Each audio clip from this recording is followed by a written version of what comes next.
की टिकट पहले ही बुक कर दी थी। हमने सोचा था तुम्हारी मुंह दिखाई में देंगे, लेकिन हम भूल गए थे। ये लो और अपनी पैकिंग शुरू कर दो।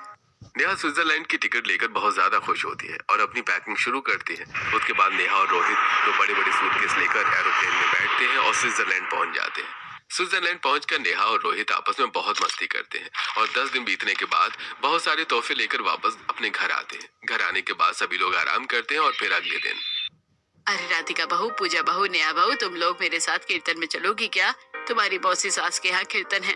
नहीं नहीं मम्मी जी, मैं कीर्तन में नहीं जा सकती, मेरे पीरियड्स चल रहे हैं, मैं तो पूजा नहीं कर पाऊंगी। मम्मी एक काम करते हैं, नेहा को घर पर छोड़ देते हैं, घर का काम देखने के लिए तो कोई तो होना चाहिए ना। मैं और पूजा आपके साथ कीर्तन में चलते हैं। ठीक है, तैयार हो जाओ तुम दोनों, हम लोग कीर्तन में चल रहे हैं। शकुंतला जी के कहने पर राधिका और पूजा उनके साथ कीर्तन में जाने के लिए तैयार हो जाती हैं। कीर्तन में जाकर राधिका और पूजा को पता चलता है कि उनकी मौसी सास ने हवाई कीर्तन वाले को बुलाया ही नहीं था और वहां पर राधिका और पूजा को बहुत सारे लोगों को खाना बनाने के लिए कह दिया जाता है, जिसमें राधिका और पूजा आलू मटर की सब्जी, पूड़ी, हलवा और बूंदी बनाती हैं। पूरे दिन अपनी मौसी सास के साथ खाना बनाकर राधिका और पूजा बहुत ज्यादा थक जाती हैं और थकी हुई शाम को अपनी सास के साथ लौट कर आती हैं। उन्हें देखकर, अरे भाभी, आप लोग कीर्तन में गई थी ना, ऐसा क्यों लग रहा है कि मजदूरी करके आ रही हो? ऐसा ही समझ लो, मजदूरी की है। तुम्हें पता है हम लोग कीर्तन में गए थे मजे करने के लिए, लेकिन वहां जाकर हमें रसोई में खाना बनाना पड़ा। और तुम्हें पता है खाने में भी हमने क्या क्या बनाया? आलू मटर की सब्जी और पूरी। अरे भाभी, मुझे तो हंसी आ रही है आपकी हालत को देखकर। आप तो कीर्तन में जाकर भी काम कर रही थी और वहां पर आप लोगों ने क्या क्या बनाया? आलू मटर की सब्जी और पूरी। इससे अच्छा तो मैं थी। चलो अच्छा, आज मैं कीर्तन में मम्मी जी के साथ नहीं गई, वरना मुझे भी आलू मटर की सब्जी और पूरी ही तलनी पड़ती। नेहा की बात सुनकर तीनों हंस पड़ती हैं और तभी राधिका, अरे भैया, मेरी तो कमर में बहुत दर्द हो रहा है। वहाँ पर 50 लोगों का खाना बना बना कर मेरी तो हालत खराब हो गई है। हाँ भाभी, मुझे तो बहुत तेज नींद आ रही है, मैं बहुत परेशान हो गई हूँ। नेहा अपनी जेठानियों की बात सुनती है और तभी, आप लोग चिंता क्यों करते हैं? आप लोग आराम से बैठो, मैं आप लोगों के लिए इतनी ठंड में गर्मा गर्म चाय लेकर आती हूँ। नेहा अपनी जेठानियों को आराम करने के लिए घर के पीछे बने हुए आंगन में झूले पर भेज देती है। उसके बाद रसोई में जाकर गर्मा गर्म चाय बनाती है और नमकीन लेकर अपनी जेठानियों के पास आती है। झूला झूलते हुए वो अपनी जेठानियों के साथ चाय पीती है, बातें करती है और उसके बाद उनकी कमर में तेल भी लगा देती है। उसके बाद शाम के समय, अरे तुम तीनों यहाँ बैठी हो, शाम के 7 बज रहे हैं घड़ी में। चलो चलकर खाना पीना बना लो। हाँ हाँ, चले चले, एक काम करते हैं, आज खाने में कुछ स्पेशल बना लेते हैं। राधिका, नेहा और पूजा रसोई में जाकर खाने में मटर की गाजर सब्जी, पालक पनीर, रायता, सलाद और खीर बनाती हैं। शाम के समय डाइनिंग टेबल पर, अब तो भाई खाना खाने में मजा आ जाता है। हमारे घर की बहुएं कितना बढ़िया खाना बनाती हैं, है ना? हाँ भाई, हमारे घर की बहुएं साक्षात अन्नपूर्णा है। अच्छा तो बताइए कि सबसे अच्छा खाना किसने बनाया है आज? आपको सबसे ज्यादा किस में मजा आ रहा है? अरे भाभी, मुझे तो ये सलाद बहुत बढ़िया लग रहा है और ये रायता तो बहुत ही बढ़िया है। हाँ हाँ, और मुझे तो ये गोल गोल कचौरियां बहुत अच्छी लग रही हैं। उसकी कचौरियों में जो मजा है वो कहीं और नहीं है। हाँ, और मुझे भी इस खीर में बहुत मजा आ रहा है। घर वालों की तारीफ सुनकर बहुएं खुश हो जाती हैं, लेकिन तभी राधिका, नेहा एक काम करते हैं, कल से जिसको जो चीज खाने में मजा आता है उसको केवल वही परोसेंगे, फिर देखेंगे कि सभी का सलाद खाकर, सब्जी खाकर या खीर खाकर काम चलता है। राधिका की बात सुनकर सभी हंस पड़ते हैं और मजे से खाना खाते हैं। उसके बाद सभी अपने अपने कमरों में सोने चले जाते हैं और अगले दिन दोपहर में, चलो गाइस, आज हम लोग थोड़ी शॉपिंग करके आते हैं। वैसे भी बहुत दिन हो गए शॉपिंग करने नहीं गए। अरे वाह भाभी, आपने तो मेरे मन की बात छीन ली। चलो चलो, शॉपिंग करने के लिए चलते हैं। और आपको पता है, मैं सोच रही हूँ कि मैं फूड ब्लॉग वाला काम दोबारा शुरू कर लूँ। शादी की भागदौड़ के चक्कर में ना मैंने अपने व्लॉग बनाने बंद कर दिए। अरे भाई, तो अच्छी बात है ना, तुम अपनी व्लॉग बनाओ, हम तुम्हारा पूरा सपोर्ट करेंगे। लेकिन अभी पहले मार्केट चलते हैं, कुछ खाकर आते हैं और शॉपिंग भी करेंगे। तीनों बहुएं तैयार होती हैं और मजे से बाजार के लिए निकलती हैं। सबसे पहले वे एक चाट वाले की दुकान पर जाती हैं और तीनों मजे लेकर चाट खाती हैं। उसके बाद तीनों एक कैफे में जाती हैं, जहां पर बैठकर मजे से कोल्ड कॉफी पीती हैं। और उसके बाद एक मॉल में जाती हैं। मॉल में जाकर राधिका अपने बच्चों के लिए कुछ कपड़े और कुछ खिलौने खरीदती है। पूजा अपनी कुछ जरूरी का सामान, शैम्पू, क्रीम, पाउडर लेती है और वहीं नेहा अपने लिए एक रिंग लाइट, एक माइक और कुछ एप्रन लेती है। साथ में किचन के लिए कुछ बढ़िया बढ़िया से टूल्स खरीदती है। तीनों बहुएं शॉपिंग करके घर लौट आती हैं और घर लौटने के बाद शाम के समय, अरे मम्मी जी, आप मुझे खाना बता देती, मैं क्या बनाऊं? मुझे तो कुछ समझ में ही नहीं आ रहा। अरे बेटा, कुछ समझ में नहीं आ रहा तो एक काम करो, आलू मटर की सब्जी बना लो और पराठे बना लो, साथ में रायता, चावल, चटनी बना लेना। हमारे घर में एक हफ्ते में कम से कम 4-5 बार आलू मटर की सब्जी बन जाती है भाभी। आपको अजीब नहीं लगता क्या ये आलू मटर का कॉन्सेप्ट? अरे बेटा, ये कॉन्सेप्ट नहीं है, ये हमारी दादी सास का रिवाज है। किसी दिन फुर्सत में बैठकर पूछना। लेकिन मैं तो परेशान हो गई हूँ आलू मटर को खा खा कर। आप लोग परेशान नहीं होते क्या? आलू मटर से तो एक इतनी सारी मटर छीलनी पड़ती है। आलू मटर में तो एक तो इतनी सारी मटर छीलनी पड़ती है, छिलते छिलते मेरे हाथों को नान ही याद आ जाती है। अरे अभी तो तुम मटर छिलते छिलते परेशान हुई हो, अभी तो तुम खाते खाते भी परेशान हो जाओगी, क्योंकि अभी तो सर्दियाँ और बाकी हैं। अरे भाभी, आप ही बता दो ना कि यहाँ पर रोज रोज आलू मटर खाने का रिवाज क्या है? हाँ हाँ चलो बताती हूँ, पहले रसोई में काम करने चलते हैं। राधिका अपने साथ नेहा और पूजा को रसोई में लेकर जाती है। तीनों को खाना बनाने की तैयारी करने लगते हैं और खाना बनाते बनाते। तुम्हें पता है नेहा, हमारे घर में मटर खाने को एक परंपरा बना दिया गया है, लेकिन एक लॉजिकल परंपरा। कैसी लॉजिकल परंपरा? दरअसल हुआ ये था कि हमारी दादी सास के जमाने में जब पापा जी छोटे थे, तब उनके पास बड़े बड़े खेत हुआ करते थे और उन खेतों से हमारे दादा ससुर मटर की बेल और आलू की खेती कर देते थे।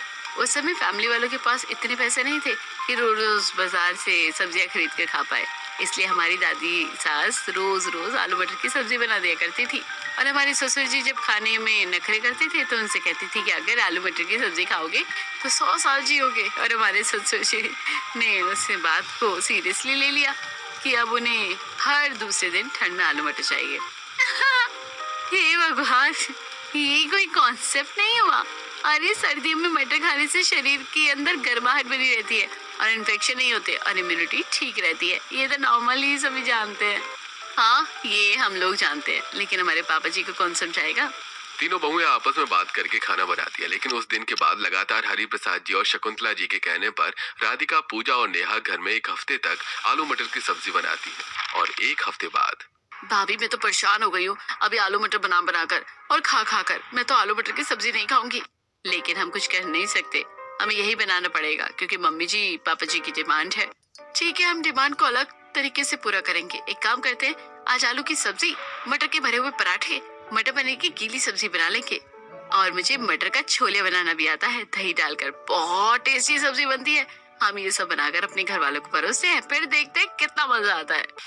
नेहा जल्दी जल्दी हाथ चलाकर चूल्हे की गैस पर एक तरफ मटर पनीर की सब्जी बनाती है, वहीं दूसरी तरफ मटर के पराठे बनाने के लिए मटर का मसाला तैयार करती है। एक तरफ आलू की गीली सब्जी बनाती है, दूसरी तरफ मटर का छोलिया बनाने के लिए रखती है और जल्दी जल्दी तीनों देवरानी जिठानी मिलकर मटर के भरे हुए पराठे बनाकर डाइनिंग टेबल पर सजा देती हैं। अरे वाह, आज तो खाने में बहुत अच्छी खुशबू आ रही है और ऐसा लग रहा है कि अलग अलग वैरायटी भी बनी है खाने की। हाँ हाँ, आज तो खाना बहुत ही बढ़िया लग रहा है। खाने में आलू मटर की सब्जी बनाई है क्या? अरे नहीं नहीं पापा जी, आलू मटर की सब्जी नहीं बनाई, लेकिन सारी सब्जियां आलू मटर को मिक्स करके बनाई हैं। आप चिंता मत करो। नेहा की बात सुनकर सभी लोग एकदम से हंस पड़ते हैं। उसके बाद जल्दी जल्दी सब लोग खाना खाते हैं और खाने की खूब तारीफ करते हैं। उसके बाद अगले दिन से नेहा किचन में मेथी मटर मलाई की सब्जी बना रही होती है और साथ में अपना ब्लॉग भी बना रही होती है। हेलो गाइस, तो आज हम बनाने वाले हैं मेथी मटर मलाई की सब्जी। इसलिए हमने ये ताज़ा ताज़ा मेथी ली है और इस मेथी को बिल्कुल साफ करके महीन महीन काट लिया है। अब इस मेथी को हम थोड़े से बैटर के अंदर स्टिर फ्राई करेंगे। साथ ही मैंने अपने दूसरे गैस पर मटर को उबालने के लिए रख दिया है और अब एक तरफ हम लोग प्याज और टमाटर की ग्रेवी तैयार कर लेते हैं। नेहा कैमरे के सामने ब्लॉग बना रही होती है, तभी राधिका और पूजा उसके आसपास खड़ी होकर उसकी मदद कर रही होती है। अब नेहा हर रोज खाने में कभी मटर मशरूम बनाती है, तो कभी मटर पनीर, तो कभी मटर की और पालक की सब्जी, तो कभी मेथी मटर मलाई। इससे घर वालों को मटर खाने की तलब भी पूरी हो जाती है और वो अपने पेज पर भी पोस्ट भी करती है।